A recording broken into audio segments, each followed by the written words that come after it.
All right, good morning and welcome. We have Darcy McLeod here from eXp Realty. How you doing, Darcy? Very well, thank you. Awesome, great to be here. So yeah, we're just going to get started with our interview here. So why don't you start with what do you do? I run a real estate team. We operate as Nest Real Estate Group. There's 13 people total, including our admin staff, and we've got a couple of unlicensed people, but there's 9 full-time realtors and then support staff. Our main office is in Maple Ridge, BC, but we operate across the Lower Mainland, and we actually have one agent in the interior as well that services Kamloops in the Shuswap area. So a little bit going on. Absolutely phenomenal. That's fantastic. And how long have you been doing this for, real estate? 18 years. Wow. Actually, almost 20 years. But as a licensee, I've been 18 years as of beginning of March this year. So just over 18. Awesome. And what got you into starting with real estate? Oh man, that's a long story. You know what? When I decided to get my real estate license, I had already been doing a little bit of dabbling in investing and flipping houses and that kind of stuff.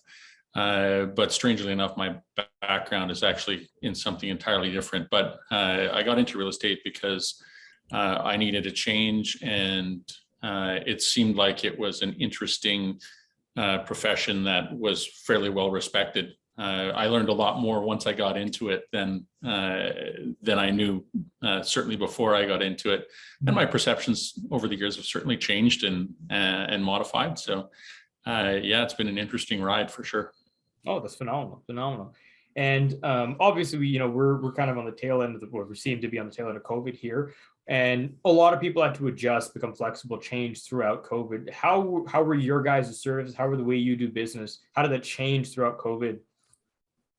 Well, for us, actually, it wasn't really super difficult because we're already positioned. eXp, the brokerage, is a cloud-based brokerage, so we were already set up to work largely remotely. But we did have to change some of our client service stuff. We started doing listing appointments by Zoom or FaceTime, and we started doing a lot of virtual showings, and the use of virtual tours and that kind of stuff became certainly a little more prevalent, and we had to adapt a little bit and apply some new technologies to allow us to do showings of properties completely virtually, so that I wasn't in the seller's home and the buyer wasn't in the seller's home, but we could still walk through the home and look at things in a virtual world. So yeah, we had to modify that a little bit, but surprisingly, I know it surprised everybody, but the way the market took off during the pandemic was a bit of a surprise. We expected it to be a little slower, and certainly on the outset, in March 2020, it was like, oh wow, somebody shut the tap off. But by June it came back pretty strong, and we were able to adapt fairly quickly and get things going, and have done pretty well since.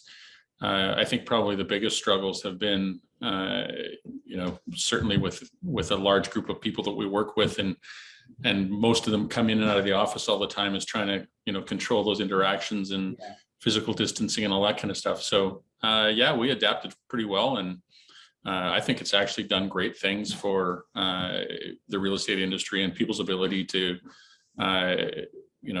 do things a little bit more efficiently. I was lucky enough to have already adopted a lot of the digital platforms, so it wasn't a huge adjustment for us. Absolutely. No, that's phenomenal. That kind of leads me into the next question here, which is, were there any of those changes that you guys saw or that you guys made that actually benefited or you found made a really big impact on your service that you've continued to do since starting implementing them? Yeah, I think a lot of it will continue to use, certainly, doing initial buyer and seller consultations by Zoom meetings makes it a lot easier and more efficient. A lot of times, people are busy, and, with kind of the gig economy and people working different jobs and working remotely in different locations, sometimes we'll have a couple that's buying a home together and they're not in the same place. They could be wherever, and I can still have a consultation with them online, which we didn't do a lot of before. We did a little bit of work with buyers in that virtual world, but now it's a lot easier. And I think, the platforms have adapted well to allowing people to do these things remotely.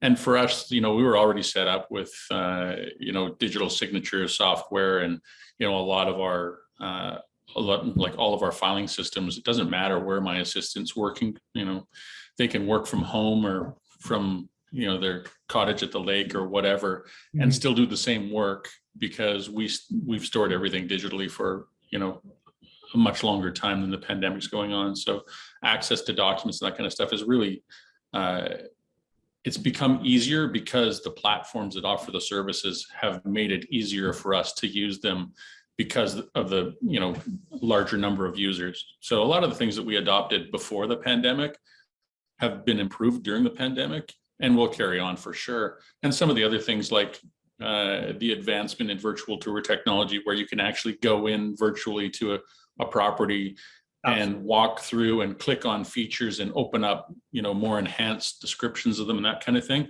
Yeah. That kind of stuff that has developed certainly in the last couple of years, we'll continue to use for sure. 100%. I still remember the first time years and years ago where I went on to Google Maps, so you could go street view and you could view a building from the street. We were like, wow, this is so forward. Now we're getting all the way into virtual tours. I have a friend who does who owns a company, and they do 3D virtual tours, and they're getting to the stage where they're doing entire arenas for like events and stuff like that. Like they're doing the entire arena before so people can go in and see what the arena looks like. So yeah, definitely big improvements there for your guys and with real estate and everything else. And the next question here, it's a little bit of a loaded one, but there's probably a couple of things that'll come to mind, but feel free to pick any one. What's one of the biggest learnings that you've had since you've been a business owner? Wow. I think probably the biggest learning is be adaptable. And, I think probably what I'd put it down to is when I first started in business, and I'm old, so it's a long time ago. When I first started in business as, a self-employed person, it was really important to have kind of that 3-year and 5-year plan and have your business plan built around, really forward looking. 100%. You know what? Now the planning cycle is much shorter. You have to be super adaptable. Absolutely. And you have to be able to think and adapt on your feet. There's no such thing as, a year-long business plan that you just work through the plan. You have to review everything on at least a monthly and probably weekly basis because things are really changing that fast. 100%. Even with our business owners, we have a lot of quarterly planning events. And along with those quarterly planning events, we have them break them down weekly because you have to just review that often. Things change, employees come, employees leave, team members change their position and their responsibilities, clients, the economy changes. You have to constantly be flexible to that. So that's absolutely a great learning. 100%. Now, we have 2 last questions. One of the first ones is anything any offers or any way that people can get in touch with you if they want to, chat with you guys about real estate down and Lower Mainland? Yeah, super easy to get in touch with us. Probably the easiest way is we have websites, obviously, and we're all over social media. But if you just look for nestgroup.ca or nestrealestategroup.ca, those are our websites, and you can look for Nest Group on Facebook or Instagram. We're there every day, and you can certainly contact me directly at Darcy@nestgroup.ca, or feel free to call or text on my cell phone, which is 604-671-4092.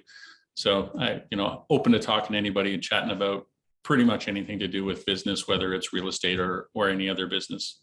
Real estate investing, et cetera. Awesome. Yeah, and we'll have all your contact info below in the card. And the last one here, it's another really loaded question, but it's one of my favorite ones to ask, is what is most inspiring to you today? What is most inspiring to me today? Wow, that is a really loaded question.